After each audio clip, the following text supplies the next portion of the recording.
Mani Padme Hum, et in arca di ego. That Latin mantra means I too am in Arcadia. What is Arcadia?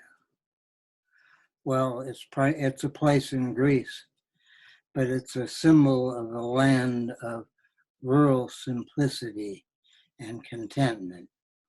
And that, to my mind, is where the pagan religion originated and where it manifests in a pastoral contentment.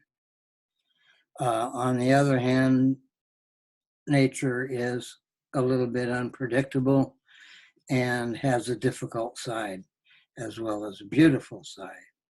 So this green and brown magic that you find in the pagan religion is related to, trying to harmonize or control the forces of nature with the human situation. I had only peripheral interaction with people of the pagan proclivity.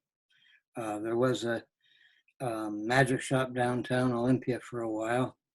The owner was a devotee of Thor.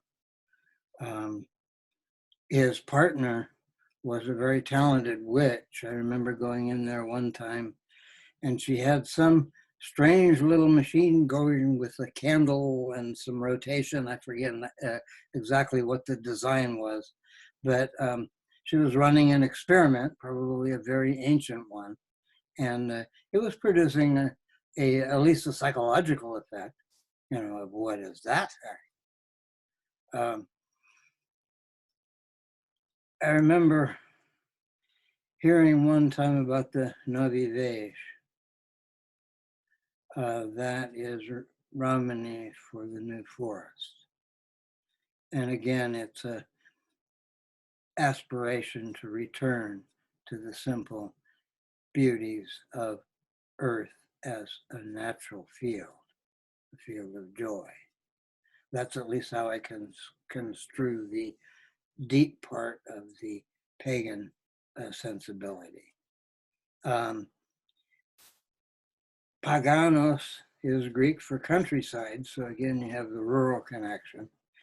And historically, the battle against paganism perpetrated by the church was a way of gaining control over pagan antiquity, which they, of course, succeeded in. Put an end to the mysteries or drove them way underground. Everything had changed, but the simple ways of nature, of the attunement to the natural, herbalism especially, flourished in the countryside, even though those in the cities were ignorant of it.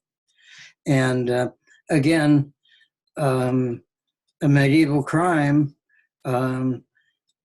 I heard a number, 8 million women were burned at the stake. I can barely believe that if that's a correct number. In any case, there was a wholesale attack on the wisdom of the crone, of the herbal understanding, and of all the practices and attitudes that go with herbal understanding. All of that was brutally attacked in the Middle Ages.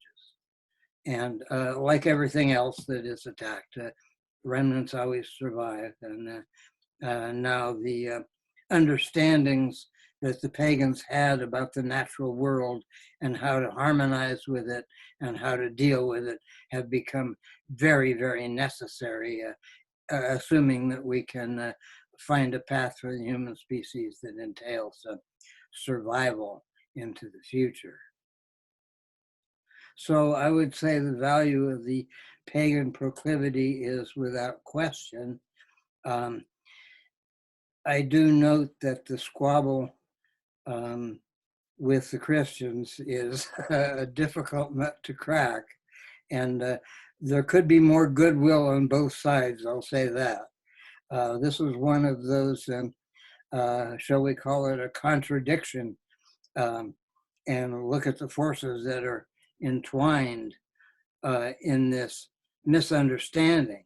What if it was to sort out into a harmonious understanding? Our bailiwick is the natural world and the beauties of it and the work with it.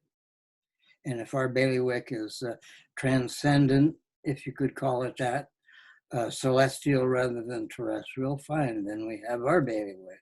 So why don't we cooperate a little bit? That's current opinion.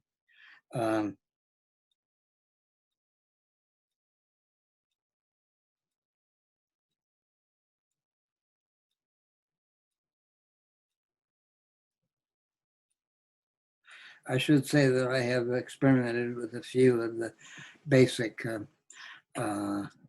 practices. I found it problematic to deal with that material. For one thing, I soon discovered that in those spell books there are various spells, but they don't always do what the little label says they're going to do. Sometimes they do something completely different. And having done enough of those little experiments, I have foregone doing any big experiments. In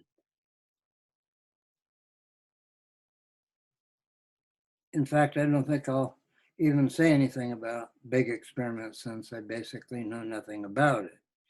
And you can tell by my definition of Arcadia that I'm an outsider because there's other deeper meanings to the idea of being of Arcadia.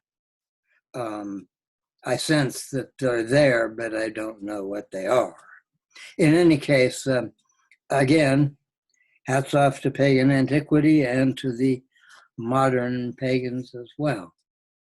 Enjoy your incarnation. Om Mani Padme Hum.